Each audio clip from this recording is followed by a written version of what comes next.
The system consists of two packages. Open the side panel that has the large label attached.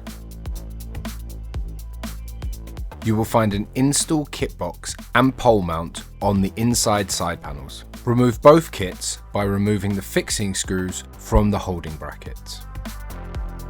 Remove the 6 clips that attach the top panel and carefully slide the panel off the crate.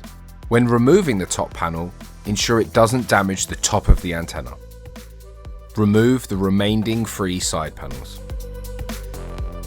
Repeat the steps for the second package.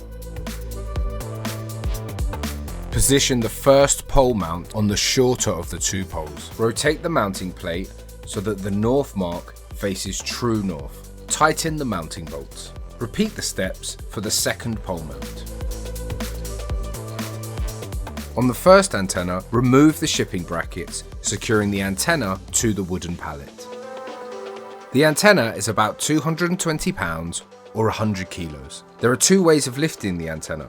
Option 1, by hand with multiple people. Option 2, you can use a crane, and crane lifting straps can be ordered as an optional extra.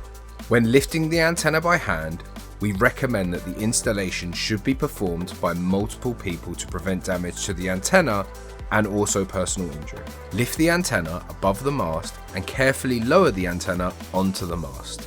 Roughly position the north direction mark on the radome towards the north direction. Remove the shipping brackets from the antenna.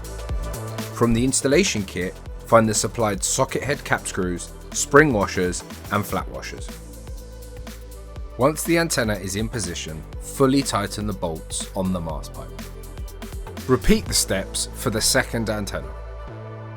Proceed to connecting the antenna and the modem.